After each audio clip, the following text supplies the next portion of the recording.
राखी पूर्णिमा दिन दुई कार जेतेबेले जातीय राजपथरे रेसिंग लगाउथिले सेतेबेले गोटिए कोमलमती शिशु हातरे रहितला एवं सांगरे 7 वर्षीय कन्या रहितबा सहित माँ मध्य रहितले सीधा सड़क भावरे उड़ेई देइथिला दुईटी कार जेतेबेले रेसिंग करुथिले सेतेबेले दुईटी जीवन चली जाइथिला तत्क्षणात। तबे आपनको एई जो गाड़ीर दृश्य देखौछि एई गाड़ी से दिन जेतेबेले राखी पूर्णिमा दिन जो अघटन घटिथिला जहा परे दुई थर रास्ता अवरोध करथिले परिवार लोके एवं स्थानीय लोक तापरे जेतेबेले प्रथम पर्याय रे धला रंगर थार धरा पड़िथिला एवं परवर्ती जेतेबेले तदंत आरंभ करा जाइथिला तापरे एई कला रंगर स्कॉर्पियो को आज जबत करा जिबा सहित दुई जन अभियुक्त जे एई कला रंगर स्कॉर्पियो रे से दिन रेसिंग रे शामिल रहिथिले सेमाने मध्य गिरफ होइछंती। ए जो गाड़ी नंबर देखुछंती OD02BW0505 नामक कला रंगर जो स्कॉर्पियो रहिछि से स्कॉर्पियो एवं अन्य पार्श्व रे थुआइथिबा पूर्वरु जेतेबेले जबत करा जाइछि OD33AS2626 नामक जो थार गाड़ी रही यही दुई गाड़ी मध्य से दिन रेसिंग होता एवं रेसिंग परे जो सामना को आसी माँ सह दुई शिशु यापर से सीधा सड़क भाव में थार गाड़ी धक्का दबा परे घटनास्थल ही जो अघटन घटीला तापरे दुई थर रास्ता अवरोध करते स्थानीय लोक एवं गुरुत्वपूर्ण कथा होची कि यही जो गाड़ी रही यही गाड़ी से दिन धरा पड़ा बेले स्कॉर्पियोटी छू मारिबा को सक्षम होइतला एवं परवर्ती जेतेबेले घटना को एते दिन बीती सारी कमिशनरेट पुलिस जेतेबेले तदंत आगु को बढ़ाइतला ता परे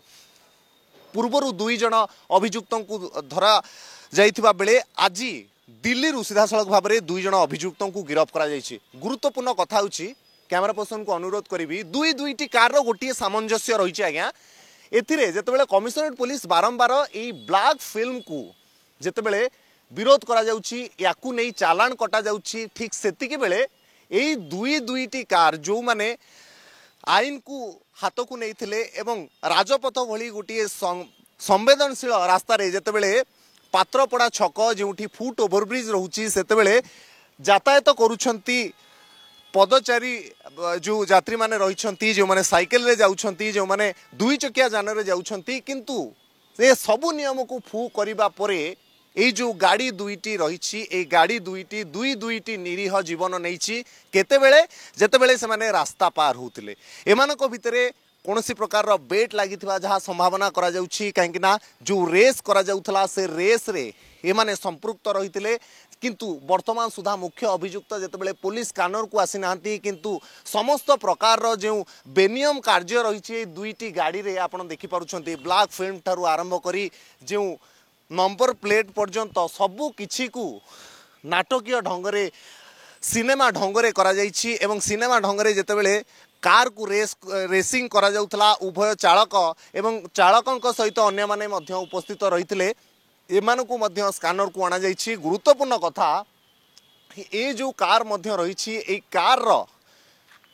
जो दुई जन रहितिले ए कार रे भुवनेश्वर रु सीधा सड़क भाव में मनाली जाइथिले एवं मनाली रे छुट्टी काटी आसीबा परे दिल्ली रे लुचि रहिथिले एवं दिल्ली रे रहिथिबा सूचना जेतेबेले कमिशनरेट पुलिस पाइथिला एहा परे स्कैनर को आसीथिले दुई जन अभियुक्त दुई जन जेउ भली भाव में दिल्ली रे लुचि थिबा बेले पुलिस एमानकु गिरफ करिछि। किंतु वर्तमान भी बड़ प्रश्न थार जी चलाउथिले जी दुर्घटना वास्तविक भाव में घटैछंती जी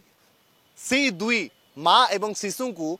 सीधा सड़क भाव में धक्का देइछंती एवं तांको मृत्युर कारण साजिछंती से वर्तमान पर्यंत पुलिस कानर को आसी नाहांती। परवर्ती समय रे देखिबा को बाकी रहिला थार चलाउथिबा व्यक्ति किए एवं से दिन केउ भली परिस्थिति रे एई दुर्घटना घटाइले एवं दुर्घटना घटाइबा परे कोठी एपर्यंत लुचि रहिछंती। भुवनेश्वर वीडियो जर्नलिस्ट निरंजन सह देवी प्रसाद साहू को रिपोर्ट धरित्री लाइव।